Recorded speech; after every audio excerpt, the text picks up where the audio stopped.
Hello dear students, welcome back to Brainwiz your every dose of learning. मेरा नाम आकाश और आप देख रहे हो 10th की मैथ्स की क्लास। इस क्लास में 1 मिनट, ये वायर को स्टार्टिंग में क्या हो गया, थोड़ा सा एंगल हिला होगा बच्चों, कोई बात नहीं, चलो सही है। चलो हाँ, तो क्या बात कर रहे थे, इस क्लास में हम एक्सरसाइज 5.3 के एग्जाम्पल्स निपटाएंगे और एक एक्सरसाइज 5.3 का एक नया फॉर्मूला है, छोटा सा 5 मिनट का कॉन्सेप्ट है, वो बता देता हूँ तुमको और एग्जाम्पल्स करा देता हूँ। ये क्लास इतनी है, छोटी क्लास रहेगी, ठीक है। इसके बाद में जो क्लास आएगी वो एक्सरसाइज 5.3 के क्वेश्चंस पे आएगी, 5.3 निपटाएंगे। इस क्लास में एक नई चीज़ आएगी जिसको हम बोलते हैं सम ऑफ एन टर्म्स, ठीक है। देखो ये बात करते चलो। क्लास 10th के बच्चों, एक्सरसाइज 5.3 देता हूँ मैं, ठीक है। देखो इससे पहले हमने बात करी है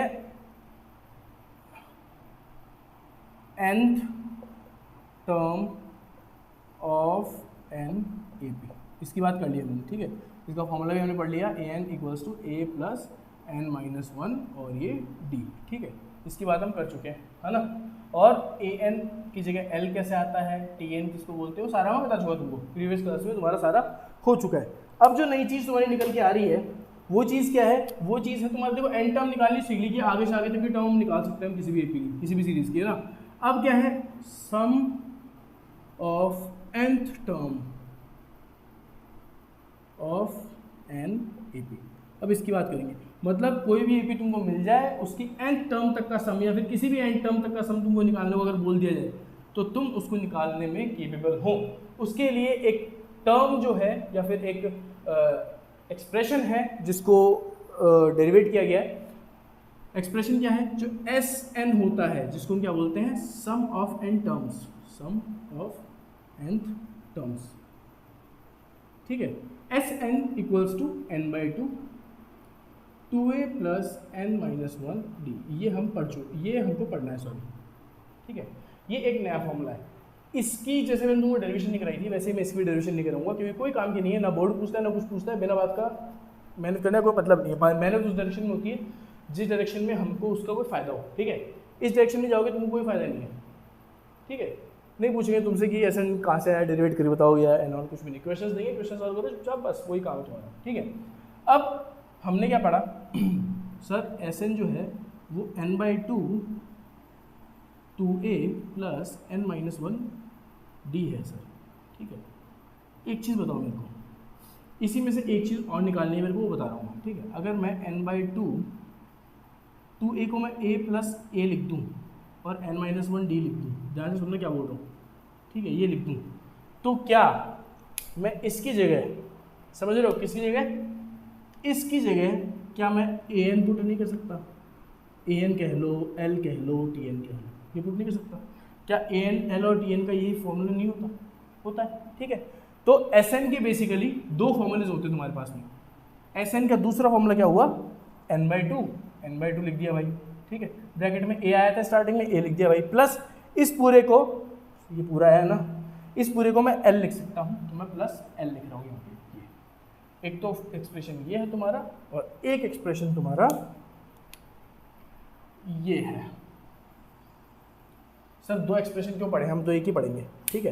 तो तुम बेवकूफ़ हो, क्यों, क्योंकि तुम देखो इससे भी तुम्हारे सारे काम बन जाएंगे, वैसे ऐसी बात नहीं है कि इससे काम नहीं बनेंगे, वो करना जरूरी है। लेकिन ये तुम्हारा जैसे n by two 2a plus n minus 1 d है, ठीक है, ये तुम्हारा सम ऑफ एन टर्म्स का है, किसी भी एन टर्म का तुम सम निकाल दोगे। ये क्या है, जब तुमको किसी भी एपी की फर्स्ट टर्म और लास्ट टर्म दे रखी हो तो तुम डायरेक्ट सम निकाल सकते हो इसका, इससे, ठीक है। तब तुमको इसमें ये फॉर्मुलेट करने की जरूरत नहीं है, समझ रहे हो बात क्या कह रहा हूँ, ठीक है। तो जब sum of nth terms when last term is given, जब लास्ट टर्म हमको गिवन है तब हम n by two a plus l लगाएंगे और कुछ नहीं, बस। तब हमारा यही जो होगा एस एन का काम ये करेगा। और जब लास्ट टर्म नहीं दी हुई है, बहुत कुछ दिया हुआ है, तब हमको जो नॉर्मल क्वेश्चन है वो ऐसे सॉल्व करना है। ये तुम्हारी 5 मिनट की रामायण थी स्टार्टिंग की, वही बात है, इसमें कुछ कॉन्सेप्ट नहीं है समझाने का, ठीक है। तुमको समझाना था कि दो फॉर्मुलेशन कैसे आई हैं, वो तुम समझ लो, इसका स्क्रीनशॉट लेना है ले लो फटाफट से। अब मैं सीधा एग्जांपल्स पर कूदूंगा और कोई काम नहीं है, क्वेश्चन सॉल्व करना आना चाहिए। जैसे फर्स्ट में अपन ने n term of an AP जब किया था तो उसमें तुमको बेसिकली क्वेश्चन सॉल्व करने की कला सीखनी थी, इसकी वजह से हमने सारे क्वेश्चन किए, ठीक है। अब इसमें भी यही सीन है, इसमें कोई कॉन्सेप्ट समझने का है ही नहीं, ठीक है। सिर्फ फॉर्मूले हैं दो आपको याद करने हैं, जिनमें से आपने अगर दिमाग लगाओगे तो a प्लस एन माइनस 20 तो पहले रटा हुआ है, तो इसके आगे 2 लगा दो और n बाई 2 लगा दो, बस इतना ही ऐड करना है, ठीक है। तुमको ये भी याद हो जाएगा, ठीक बात है। एग्जाम्पल्स पे कूदूंगा, मिटा रहा हूँ इसको, फटाफट किसी को स्क्रीनशॉट लेना है ले लो, जिसको आता है उसका बहुत बढ़िया है, कोई दिक्कत नहीं है। मैं एग्जाम्पल्स पे आ रहा हूँ।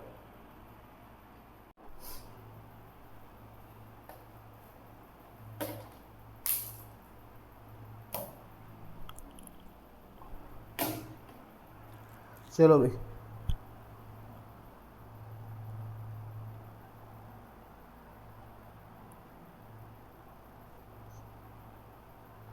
ठीक है। तो sum of n terms of an AP ये हमने कर लिया है। अब ये मत बोलना सर ट्रांजिशन कर दिया आपने, आपकी टी शर्ट चेंज हो गई है। लॉन्ग स्टोरी शॉर्ट, कोई दिक्कत हो गई थी बीच में, इसलिए ये थोड़ा सा ग्लिच हुआ, उसके बाद में वापस स्टार्ट हुई क्लास, ठीक है। इसीलिए टी शर्ट वी शर्ट सारा ट्रांजिशन आपको नज़र आ रहा है। तो करते हैं अपन एग्जाम्पल्स जो थे इस क्लास के बच्चे वो अपन कर लेते हैं फटाफट, ठीक है। एग्जाम्पल्स पे आते हैं। मैंने तुमको sum of n terms of an AP क्या होता है वो बता चुका हूँ मैं तुमको, है ना। उसका जो कॉन्सेप्ट था या जो तुम्हारे नीड में है चीज़, वो मैंने सारी तुम्हें बता दी है। तुमको उससे आगे उसमें और कुछ नहीं चाहिए, ठीक है। देखो एपी ऐसा चैप्टर है जिसमें थ्योरी पढ़ने से ज़्यादा कैलकुलेशन करना ज़्यादा कारगर है, ठीक है। तो अपन सीधे एग्जाम्पल्स पे आते हैं। एग्जाम्पल नंबर 11 करते हैं फटाफट। चलो भाई देखो, example number 11, find the sum of the first 22 terms of the AP 8 3 -2। देखो भाई तुमको एपी दे रखी 8 3 -2, तुमको सम ऑफ 22 टर्म्स का निकालना है, मतलब S22 निकालना है। अब 22 टर्म्स का सम निकालना है तो यही n होगा हमारा, बराबर भाई। ए तो क्या हो जाएगा 8 हो जाएगा, d क्या हो जाएगा भाई 3 -5 सर, d हमारा हो जाएगा माइनस का 3 - 8, d हमारा हो जाएगा सर -5, है ना। और तुम्हारा n हो जाएगा 22, ठीक है। मेरे को सम निकालना है। Sn का फॉर्मूला मैंने तुमको बताया क्या होता है, n/2 2a plus n-1 d, ये हमने Sn का फॉर्मूला पढ़ा है, ठीक है। a प्लस एल वाला इसमें इसलिए लगेगा क्योंकि आखिरी टर्म तुमको दी हुई नहीं है, ठीक है। चलो S22 निकालना है, मतलब कि n/2 की जगह 22 आएगा, 22/2, 2a मतलब 2 × 8 कितना हुआ 16, प्लस n-1 मतलब 21, और d कितना हुआ भाई -5। ये मेरा एग्जाम्पल हो जाएगा। 11 तो यहाँ पे आ जाएगा, 16 प्लस 21 -105 आ जाएगा, मल्टीप्लाई करोगे तो, ठीक है। तो बेसिकली आएगा क्या 11 × 16 - 105, ठीक है। इसको तुम और कैसे कर सकते हो, 11 × 16 - 105 करेंगे अपन, माइनस का 89 आएगा, बराबर, ठीक है। तो 99 इस तरह का आ रहा है क्या आंसर, माइनस का 97, हाँ करेक्ट है। देख लो फटाफट, किसी को स्क्रीनशॉट लेना ले लो, नेक्स्ट एग्जांपल पे आऊंगा, 1 सेकंड का टाइम है तुम्हारे पास सिर्फ। कोई ग्लिच आ गया था इसलिए क्लास मेरे को वापस स्टार्ट करनी पड़ी, इमरजेंसी आ गई थी कोई।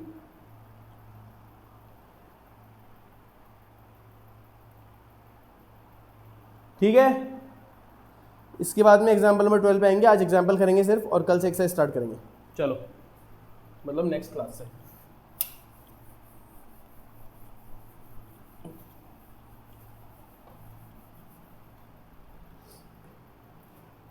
चलो नेक्स्ट एग्जांपल की बात करते हैं। एग्जांपल नंबर 12 क्या कह रहा है सुन लो।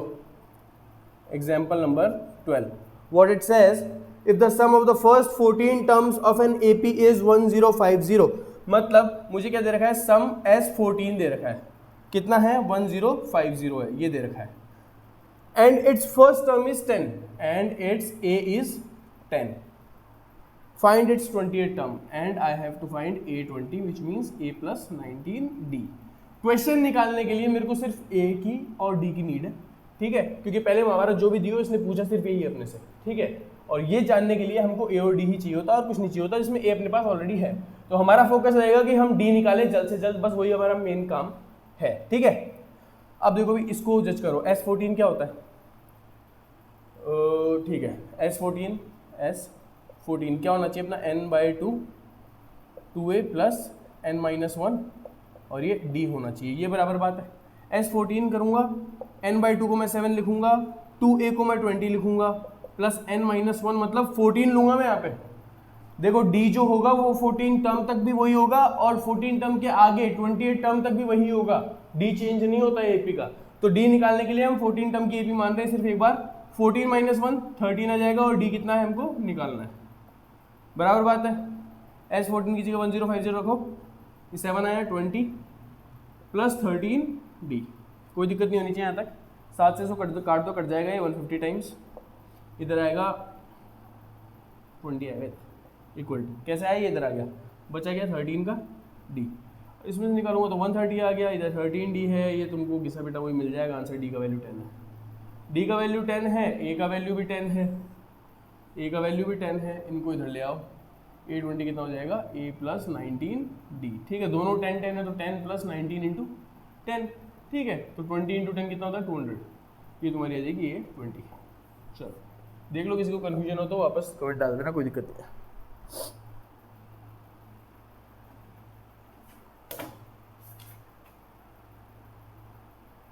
एग्जाम्पल नंबर 13 पे आऊंगा।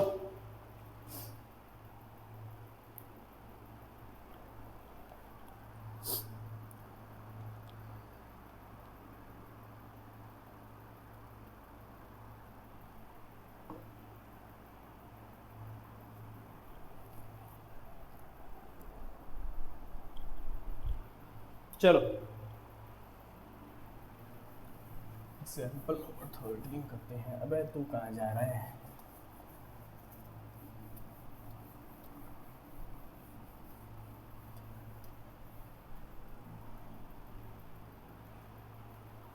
प्रश्न संख्या 13 है, how many terms of the AP 24 21 18, कोई एपी दे रखी है, एग्जाम्पल नंबर 13 की बात कर रहा हूँ, 24 21 18 डिक्रीजिंग एपी है भाई, ठीक है, ये हमको पता लगा, ऐसे A24 है, ये हमको पता चल जाएगा, ऐसे D माइनस का 3 है, ये हमको पता चल गया, बस इतना पता चला अभी तक। मस्ट बी टेकन, कितनी टर्म्स इस एपी की ली जाएं कि इनका सम जो है वो 78 आए, सम 78 आना चाहिए, ये हमसे क्वेश्चन ने पूछा है। बेसिकली हमको A दिया है क्वेश्चन ने, D दिया है, सम दिया है, हमको N निकालना है। लास्ट वाला क्वेश्चन अगर याद हो उसमें भी ये क्वेश्चन था, नहीं यार उसमें D था, सॉरी, ठीक है, इसमें n है, एक ही बात है भाई, एस एन का फॉर्मूला क्या होता है, n/2 2a plus n-1 d, बराबर बात है।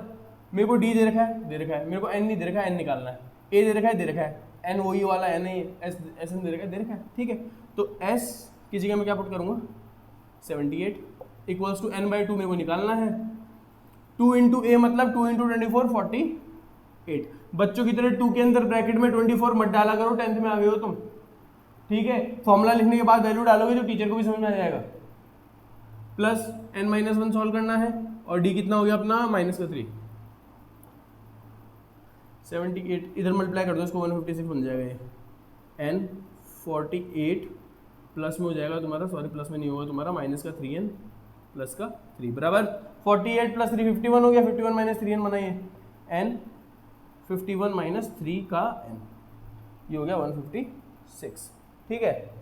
ये तो क्वाड्रेटिक इक्वेशन बनेगी, अगर किसी बच्चे को पता हो तो अपनी वो मिडिल टर्म स्प्लिटिंग लगाना पड़ेगा इसमें, 3n स्क्वायर, तो ये कितना बना, इक्वेशन क्या बनी 3n स्क्वायर माइनस का 51n और प्लस का 156, कैसे बना ये, मैं इन दोनों को उठा के इधर ले गया, ये मेरा प्लस का हो गया, मेरा माइनस का हो गया, ये मेरा प्लस का ऑलरेडी था, ठीक है, इस इक्वेशन को मैं इधर सॉल्व कर रहा हूँ, क्या है भाई 3n स्क्वायर माइनस का 51n प्लस का 156 इक्वल्स टू 0, 3 कॉमन निकाल दो सब में से, तो n स्क्वायर बना माइनस का 17n बना प्लस का 5 जा और 2 जा, ठीक है, टेबल्स आनी चाहिए, टेबल्स नहीं आती है पहले पढ़े याद करो, फिर 10th क्लास देखो, ठीक है, ये आ गया। अब इसका मिडिल टर्म स्प्लिटिंग तुम कैसे करोगे, तुमको 52n स्क्वायर तो मल्टीप्लिकेशन में चाहिए और -17 की तुम्हें टुकड़े करने हैं, तो 13 और 4 तुमको एक चीज़ पता होगी होता है, माइनस माइनस लगा दूंगा तो प्लस हो जाएगा, मल्टीप्लाई करूंगा तो इसका प्रोडक्ट भी प्लस का 52 आएगा, बैठ गया काम अपना, तो n स्क्वायर माइनस का 13n माइनस का 4n प्लस का 52 इक्वल्स टू 0,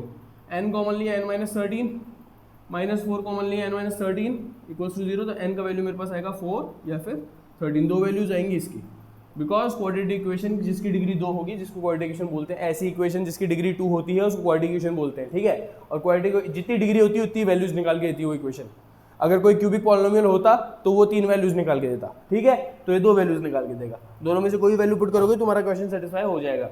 नेक्स्ट एग्जांपल पे आऊंगा, एग्जाम्पल नंबर 14 पे है।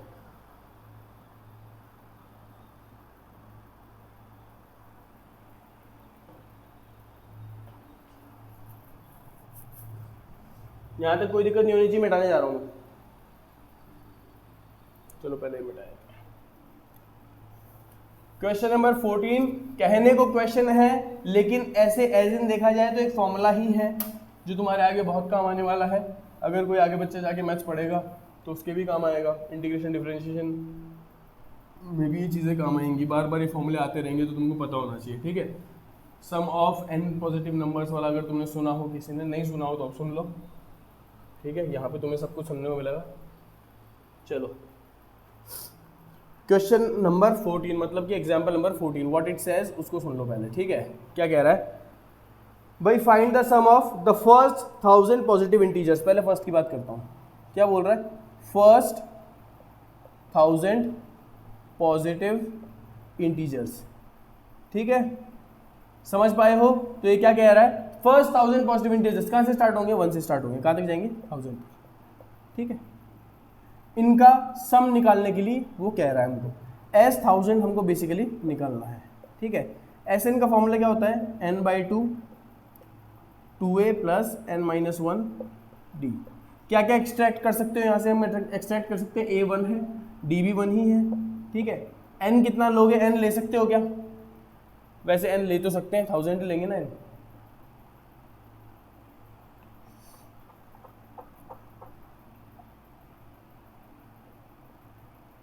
ठीक है, और कुछ है, चलो छोड़ो। एस एन निकालना है, एस 1000 इक्वल्स टू, इसको मैं 500 लिख रहा हूँ, डायरेक्ट n/2 जो होगा 500 हो जाएगा। 2a मतलब 2 1 2 प्लस n-1 मतलब 1000 माइनस 1 कितना हो गया, 999 और d कितना है, 1 है, ठीक है। सॉल्व कर दो इसको, 500 ये आ जाएगा 2 प्लस 999 हो जाएगा 1001 इंटू 500।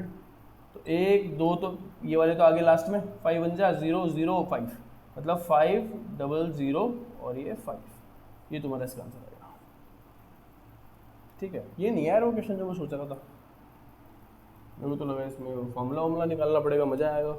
तो सिंपल सा है, नहीं है। सेकंड वाला पार्ट है, देखो सेकंड वाला पार्ट भी देख लो।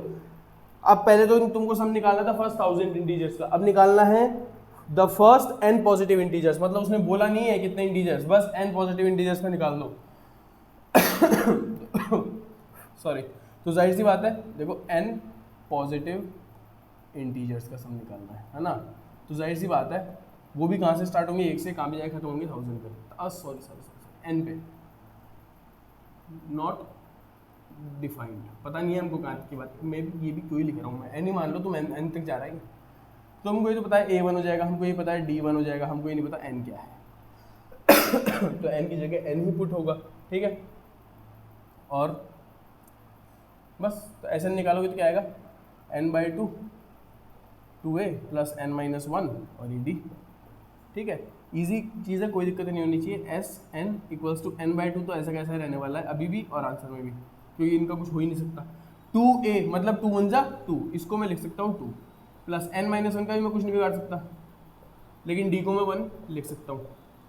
उनको सॉल्व कर लो, n/2 क्या दे देगा भाई, ये 2 प्लस n-1 ये देगा। 2 - 1 क्या होता है, 1 प्लस n, ये आएगा, ये n/2 आ जाएगा।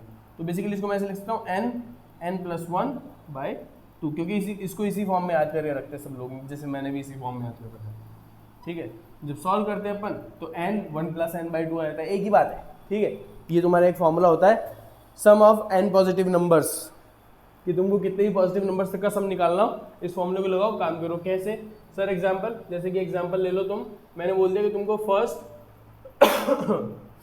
47 पॉजिटिव इंटीजर्स का सम निकालना है, पॉजिटिव इंटीजर्स का ना, पॉजिटिव इंटीजर्स का सम निकालना है। तो तुम्हारे पास में अब देखो फॉर्मूला तुम्हारे पास फॉर्मुलेटेड है, मतलब तुमको S47 निकालना है। n मतलब 47, n+1 मतलब 47 + 1 48 अपॉन 2, इसको 2 से कैंसिल करोगे 24 टाइम्स जाएगा, तो 47 × 24 जब करोगे तो 4 7 28 हो जाएगा, 2 4 4 16 14 30 32 3 4 2 8 3 11 1128 तुम्हारा आंसर आ जाएगा। मतलब कितने भी नंबर तक का सम तुम निकाल सकते हो इस फॉर्मूले की हेल्प से, ठीक है। बस तुमको n की जगह वो नंबर डाल देना और सॉल्व कर देना। समझ आ रहा है? इजी लग रहा होगा, कोई दिक्कत नहीं होनी चाहिए इसमें। फॉर्मूला प्लस प्रैक्टिकल दोनों कर दिया है, जिससे आपके मन में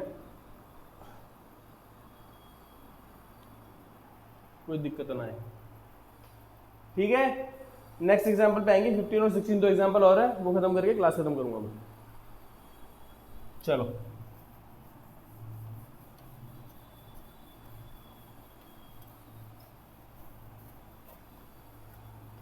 समझ रहे हो भाई? एन ही क्यों डालना पड़ रहा है? क्योंकि हमने ए और डी निकाल के फॉर्मूला तो पहले निकाल दिया ना, जितना सॉल्व हो सकता तो कर ही दिया। अब बाकी काम बचा सिर्फ एन का, तो एन तुम अपनी मर्जी से डालो और आंसर निकालो। तुमको ऐसे बहुत सारे क्वेश्चन आएंगे, find the sum of first 50 numbers, 90 numbers, 80 numbers, ऐसे छोटे मोटे क्वेश्चन आते रहेंगे। जो प्रॉपर ऐसे क्वेश्चन नहीं आएंगे, लेकिन वो भी एक क्वेश्चन का पार्ट रहेगा तुम्हारा कि तुमको सम निकालना होगा। उस टाइम में थोड़ी करोगे 1 + 2 + 3 + 4, पागल हो जाओगे इसको। तो उसके लिए फॉर्मूला है। चलो एग्जाम्पल नंबर 15 पे आओ। What it says, find the sum of first 24 terms। Example number 15 की बात कर रहे हैं। Find the sum of first 24 terms. मेरे को मिल गया कि n जो है, मेरे को S24 निकालना बेसिकली, मान लो, ठीक है। Of the list of numbers whose nth term is given by, इन्होंने AP की फॉर्म दे रखी है। एक चीज़ ध्यान रखना, तुम्हारे पास चैप्टर में अब स्टार्ट हुआ है तो बता देता हूँ, बहुत सारी चीज़ें आएंगी जो an करके तुमको कोई कुछ भी फॉर्मुलेशन दे रखा होगा या SN करके कुछ भी फॉर्मुलेशन दे रखा होगा, ठीक है। मतलब बेसिकली जैसे अपने को इस क्वेश्चन में क्या दे रखा है, an = 3 + 2n, an = 3 + 2n। तो इसका मतलब क्या है कि तुम इसमें n पुट करो और तुम्हारी वही टर्म निकल जाएगी। समझ रहे हो बात को? इसमें 1 पुट करता हूँ, a1 = 3 + 2 × 1, तो मेरा क्या आएगा 5। ये क्या होगी मेरी a1 क्या होती है a, तो मेरा a कितना हो गया 5 हो गया, ठीक है। सिमिलरली a2 जब मैं निकालूंगा तो 3 + 2 × 2, 2 2 4 3 7 हो जाएगा, ठीक है। ये क्या हो गया a2 की वैल्यू 7 है, मतलब मेरी AP क्या बनी 5 7 ऐसे, ठीक है। तो मेरा D कितना हो गया 2। समझ आ रही चीजें? ऐसे करके अब तुम A3 डालोगे तो थर्ड टर्म निकल जाएगी, A4 डालोगे तो फोर्थ टर्म निकल जाएगी, ऐसे चलेगी चीजें, ठीक है। क्वेश्चन क्या पूछ रहा है, इनका सम ऑफ फर्स्ट 24 टर्म्स का निकालना है तुमको। सम ऑफ फर्स्ट 24 टर्म्स क्या होगा, n/2 2a + n - 1d। बताओ मुझे इस AP के हिसाब से, इस फॉर्मुलेशन के हिसाब से मैंने a निकाल दिया, मैंने d भी निकाल दिया, मेरे पास n क्वेश्चन दे रखा 24 है, फिर और जरूरत क्या किसी चीज़ की जरूरत नहीं है, पहले निकाल लिया, बस सारी AP निकालने की जरूरत थोड़ी है अपने को। तो S24 हमको निकालना है, n/2 मतलब 24/2 कितना होता है 12, 2 × a 2 × 5 कितना हुआ 10, प्लस n - 1 मतलब 24 - 1 23, d मतलब 2, 56 10 66 हो जाएगा, ये हुआ 12 12 × 72, 12 × 72 और 79, ये आ जाएगा तुम्हारा आंसर 79। इजी क्वेश्चन था, कोई दिक्कत नहीं होनी चाहिए इसमें। अरे एक मिनट, मैंने कोई गड़बड़ करी है क्या? हाँ मैंने गड़बड़ करी है। 23 2 जा 46 + 10 56 आएगा यहाँ पर। 12 × 72 7 और ये 67 बनेगा फिर, सॉरी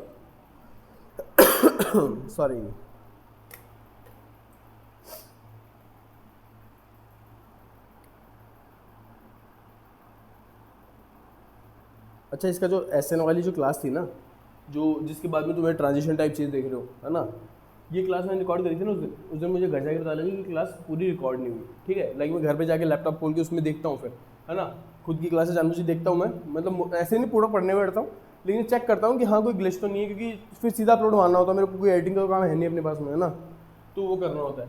अब इस वाली क्लास में है ना सॉरी ये वाली जो क्लास थी, ये आखिरी क्लास थी उस दिन की, इस दिन मैं रिकॉर्ड कर रहा था, ठीक है। तो आखिरी क्लास थी। अब आखिरी क्लास में क्या हो कि जो ये कैमरा लगा हुआ है ना, ये काफ़ी हीट कर गया था, है ना, क्योंकि पूरे दिन से रेगुलर काम आ रहा था। अब हीट कर गया तो हुआ क्या कि क्लास लैग करने लगी, मतलब मेरी वॉइस पहले आ रही है ना, लेकिन जो वीडियो मूवमेंट है ना वो बहुत धीरे धीरे चल रहा है। जैसे मैंने क्वेश्चन पूरा बता दिया, मेरी वॉइस तो पहले आ गई, उसके बाद में मिटा रहा हूँ, उसके बाद में मैं करने लग रहा हूँ, ऐसा कुछ हो रहा था। तो फिर ठीक है, उसके बाद वापस रिकॉर्ड करनी पड़ेगी। अब नेक्स्ट डे शाम को मेरी हो गई तबीयत ख़राब बढ़िया वाली, है ना, क्योंकि उस टाइम पे कुछ काफ़ी अच्छी बारिश वगैरह आ गई थी और मैं बाहर चला गया था, तो उस वजह से तबीयत ख़राब हो गई। 3 या 4 दिन के बाद में जब मैं थोड़ा सा भी स्टेबल हुआ हूँ, ठीक है, क्योंकि पहले तो ऐसा था कि मेरे से बोला नहीं जाता था, ऐसे तबीयत खराब है मैं बेड पे नहीं गिर गया था, है ना, लेकिन वो होता है ना जुकाम वुकाम खांसी वांसी में बोला नहीं जाता है, काफ़ी ज़्यादा देर बोला नहीं जाता है, जैसे भी मेरे को खांसी आ रही है, ठीक है, तो उस वजह से क्लास आज रिकॉर्ड हो गई एक्स्ट्रा, है ना। तो ये थोड़ा सा ग्लिच आ गया, जो अभी लास्ट हफ्ते में क्लासेस भी कमी आई है चैनल पे, उनका वजह उसकी वजह यही है, ठीक है, because I was not well, so I was not able to record, क्योंकि इसमें बोलना पड़ता है ना आपको, इस वजह से, है ना। चलो एग्जाम्पल नंबर 16 पे आऊँगा।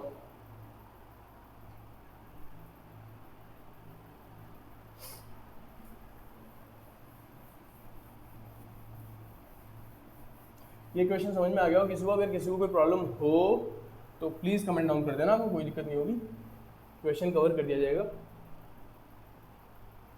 चलो लास्ट क्वेश्चन आज की क्लास का, एग्जाम्पल नंबर 16 क्या कहता है सुनो। A manufacturer of TV sets की कोई फैक्ट्री है भाई जिसने 600 sets in the 3rd year, मतलब उन्होंने 600 सेट्स प्रोड्यूस किए। कब? 3rd ईयर में, उनकी प्रोडक्शन के 3rd ईयर में या उनकी फैक्ट्री के तीसरे साल, ये मान लो जब उन्होंने फैक्ट्री खोली, और 700 उन्होंने किए प्रोड्यूस 7th ईयर में, और 700 सेट्स उन्होंने प्रोड्यूस किए 7th ईयर में, ठीक है। अज्यूमिंग दैट, हम ये अज्यूम करके चलते हैं कि प्रोडक्शन जो इंक्रीज हो रहा है वो uniformly bye fixed number every year increase हो रहा है, मतलब पहले साल जो प्रोडक्शन हुआ होगा 1st ईयर में, उससे कुछ इंक्रीज 2nd साल में हुआ होगा, उसकी कुछ इंक्रीज 3rd साल में हुआ होगा, उससे कुछ इंक्रीज 4th साल में हुआ होगा, ठीक है, इससे कुछ इंक्रीज 5th साल में हुआ होगा, ऐसे चलता जा रहा है, ठीक है। अब तुमको पता है कि 3rd ईयर में उन्होंने 600 सेट्स प्रोड्यूस किए, ठीक है, अब 600 सेट्स 3rd ईयर में प्रोड्यूस किए, है ना, तो ये क्या कह रहा है कि एक कोई भी नंबर है वो यूनिफॉर्मली इंक्रीज हो रहा है हर साल, ठीक है, इनका जो प्रोडक्शन है वो हर साल यूनिफॉर्मली इंक्रीज हो रहा है, मतलब यहाँ पे थोड़ा कम होगा, यहाँ पे थोड़ा कम होगा, क्योंकि 1 से इंक्रीज होते हुए तो 3 पे आएगा। ऐसे ही जब मैं 6 की और 7 की बात करता हूँ, 7वें साल इनके 700 सेट्स प्रोडक्शन था, ठीक है, तो जब 3 से तुम 7 पे जाओगे तो प्लस डी एक और आएगा और एक और प्लस डी आएगा, ठीक है। ये क्या वैसे ही क्वेश्चन नहीं है जो एक्सरसाइज में हमने गैप वाले किए थे, डैश वाले, है ना। क्या कहा है इसने, पहले ईयर का प्रोडक्शन क्या था पहले तो ये बताओ। इसके लिए पहले अपने को क्या डी नहीं निकालना पड़ेगा, डी निकल जाएगा, अपने सारे काम हो जाएंगे। कैसे?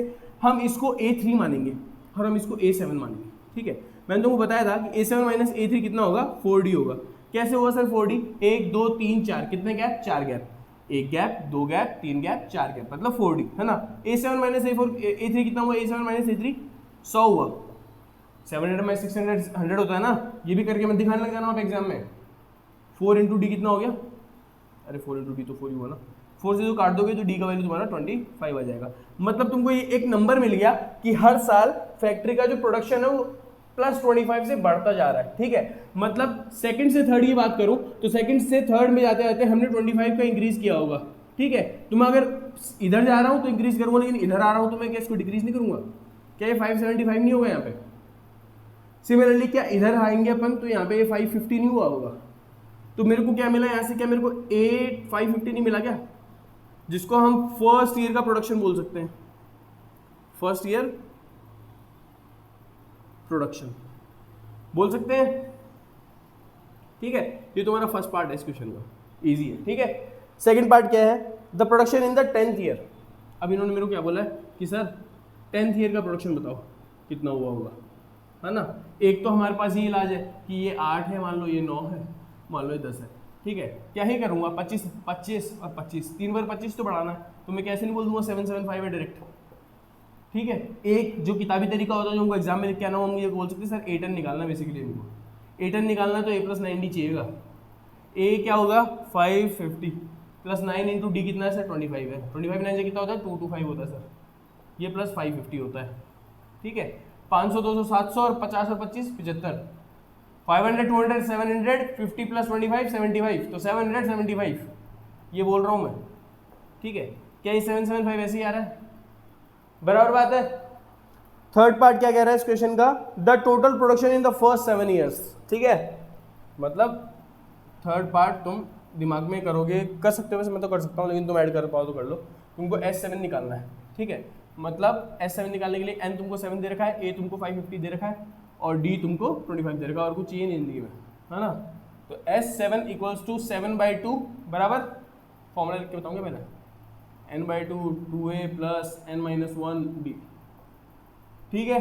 तो 7/2 2 इंटू a मतलब कितना हो गया, 2 इंटू 550 कितना हो गया 1100 प्लस n-1 मतलब 24 नहीं सॉरी 7 - 1 6 होता है, और d कितना हो गया 25। यहाँ तो कोई दिक्कत नहीं होगी, सॉल्व कर दो इसको। 7/2 कितना है 1100 प्लस 25 से कितना होता है 150, तो 150 में जब 1100 ऐड करोगे तो 1250 आ जाएगा, बराबर बात है। इसको इससे काट दोगे तो कितना आएगा 6 जा 2 जा 5 जा 7 5 35 3 7 2 14 3 17 1 7 6 42 43 4375, मतलब 7 सालों में इतने सेट्स इन्होंने प्रोड्यूस किए होंगे। 4375 इसको मल्टीप्लाई कर लेना 625 इंटू 7 करके देख लेना,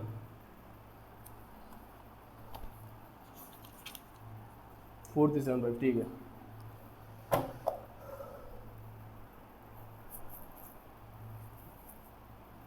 ठीक है, तो ये तुम्हारी कुछ क्लास थी जिसमें तूने सम ऑफ nth टर्म का कॉन्सेप्ट सीखा था, ठीक है।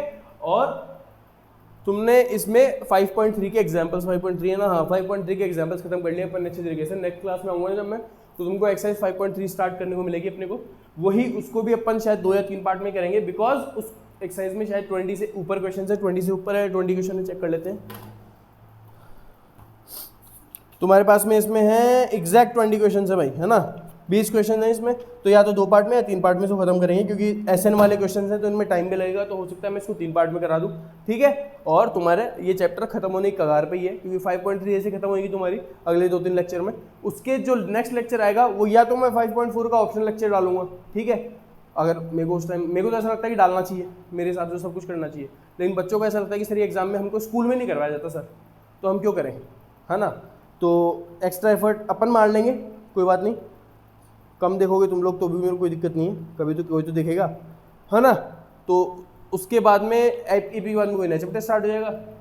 चलो ठीक है, इस क्लास में थोड़ा सा टाइम जो लेट हुआ उसके लिए मेरे को थोड़ा सा माफ़ी है। 9th वाले बच्चों की तो क्लास ही नहीं है, तुम्हारी क्लास तो आ रही थी इस हफ्ते पूरी, रिकॉर्डेड मैटर पड़ा था मेरे पास में। 9th वाले को तो मेरे पास कुछ साइन में डाल नहीं पा रहा था ना। चलो मिलते हैं फिर नेक्स्ट क्लास में, तब तक love you friends, love you family, love you country, जय हिंद, टाटा बाय बाय।